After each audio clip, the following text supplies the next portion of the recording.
Hello friends, welcome to current with Kishan sir. આજે આપણે જોઈશું 19 સપ્ટેમ્બર 2025નું સંપૂર્ણ કરંટ અફેર્સ. તો ચાલો શરૂ કરીએ. પ્રશ્ન 1.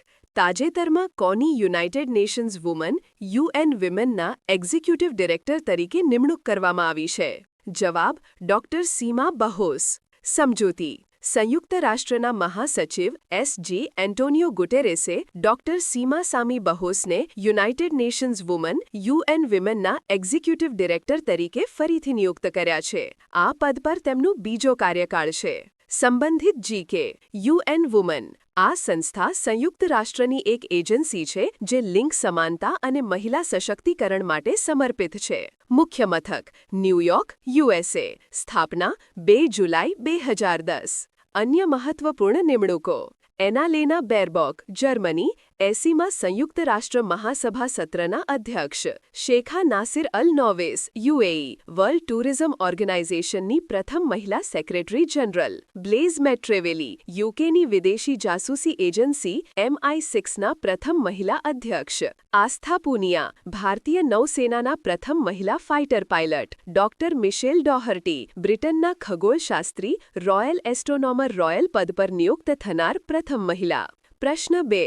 તાજેતરમાં પેસિફિક રીચ 2025 અભ્યાસનું આયોજન ક્યાં કરવામાં આવ્યું હતું? જવાબ: સિંગાપોર. સમજૂતી: પેસિફિક રીચ એ બહુપક્ષીય સબમરીન રેસ્ક્યુ એક્સરસાઇઝ છે જેનો 9મો આવૃત્તિ 15થી 29 સપ્ટેમ્બર દરમિયાન સિંગાપોરમાં યોજાયો હતો. આ અભ્યાસમાં 40 દેશોએ ભાગ લીધો હતો. ભારતે આ અભ્યાસ માટે INS નિસ્તારને મોકલ્યું હતું. સંબંધિત જીકે: ટાઇગર ટ્રાયમ્ફ 2025 ભારત અને યુએસએ વચ્ચેનો અભ્યાસ જેનું આયોજન વિશાખાપટ્ટનમ અને બંગાળની ખાડીમાં થયું હતું. શક્તિ એક્સ 2025 ભારત અને ફ્રાન્સ વચ્ચેનો અભ્યાસ જેનું આયોજન ફ્રાન્સના લા કેવેલરીમાં થયું હતું. દુસ્તલિક અભ્યાસ દુસ્તલિક એક્સ ભારત અને ઉઝબેકિસ્તાન વચ્ચેનો અભ્યાસ જે પુણેમાં યોજાયો હતો. સિમ્બેક્સ 2025 સિમ્બેક્સ 2025 ભારત અને સિંગાપોર વચ્ચેનો નૌકાદળ અભ્યાસ જે સિંગાપોરમાં થયો હતો. યુદ્ધ અભ્યાસ 2025 યુદ્ધ અભ્યાસ 2025 ભારત અને યુએસએ વચ્ચેનો અભ્યાસ જેનું આયોજન અલાસ્કા, યુએસએમાં થયું હતું. પ્રશ્ન 3. તાજેતરમાં દિલીપ ટ્રોફી 2025નો ખિતાબ કોણે જીત્યો? જવાબ: સેન્ટ્રલ ઝોન. સમજૂતી: દિલીપ ટ્રોફી 2025-26 સિઝનની 62મી આવૃત્તિ હતી. Final match BCCI centre of excellence ground બેંગલુરુમાં રમાઈ હતી. સેન્ટ્રલ ઝોને સાઉથ ઝોનને હરાવીને આ ટ્રોફી જીતી જે તેમનું 7મું ટાઇટલ છે. સંબંધિત GK: player of the series સારાંશ જૈન, સેન્ટ્રલ ઝોન. સૌથી વધુ રન રજત પાટીદાર, સેન્ટ્રલ ઝોન, 382 રન. સૌથી વધુ વિકેટ સારાંશ Jain, central zone, 16 wicket. Dilip trophy વિશે: આ ભારતની એક ફર્સ્ટ ક્લાસ ક્રિકેટ સ્પર્ધા છે. તેનું નામ ભૂતપૂર્વ ક્રિકેટર દિલીપસિંહજીના નામ પરથી રાખવામાં આવ્યું છે. આ સ્પર્ધામાં ભારતના વિવિધ ભૌગોલિક ઝોનની ટીમો ભાગ લે છે. સૌથી સફળ ટીમ વેસ્ટ ઝોન 19 ટાઇટલ. પ્રશ્ન 4. તાજેતરમાં એશિયાના પ્રથમ મહિલા કેન્સર સારવાર કેન્દ્ર એપોલો અથેનનું ઉદ્ઘાટન ક્યાં કરવામાં આવ્યું?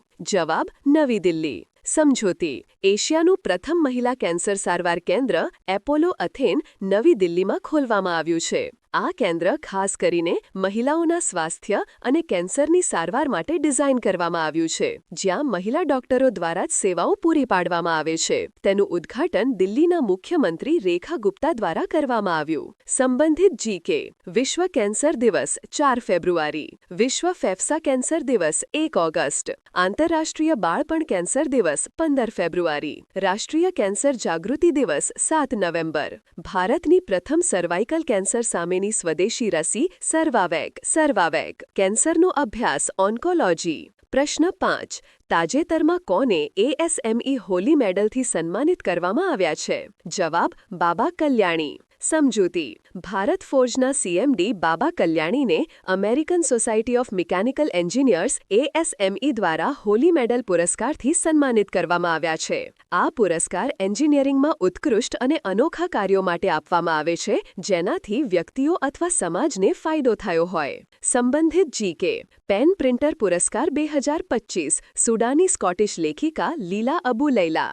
સંયુક્ત રાષ્ટ્ર મંડેલા પુરસ્કાર 2025 બેન્ડા રેનોલ્ડ્સ મિસ કેનેડા અને કેનેડી ઓડેડે કેન્યા લલિત કલા અકાદમી પુરસ્કાર 2025 મણિપુરના શિલ્પકાર પ્રેમચંદ પુખરામ્બમ 34મો સરસ્વતી સમ્માન 2024 સાધુ ભદ્રેશ દાસ સંસ્કૃત વિદ્વાન તેમની પુસ્તક સ્વામિનારાયણ સિદ્ધાંત સુધા માટે પ્રશ્ન 6 તાજેતરમાં વડાપ્રધાન નરેન્દ્ર મોદીએ સંયુક્ત કમાન્ડર સંમેલન 2025નું ઉદ્ઘાટન ક્યાં કર્યું? જવાબ કોલકાતા સમજૂતી સંયુક્ત કમાન્ડર સંમેલનની 16મી આવૃત્તિ 15થી 17 સપ્ટેમ્બર સુધી કોલકાતામાં આર્મીની પૂર્વીય કમાન્ડના મુખ્યાલય ફોર્ટ વિલિયમ ખાતે યોજાઈ હતી. તેનું ઉદ્ઘાટન વડાપ્રધાન નરેન્દ્ર મોદીએ કર્યું. આ સંમેલનનો વિષય થીમ સુધારાઓનું વર્ષ ભવિષ્ય માટે પરિવર્તન year of reforms transformation for the future હતો.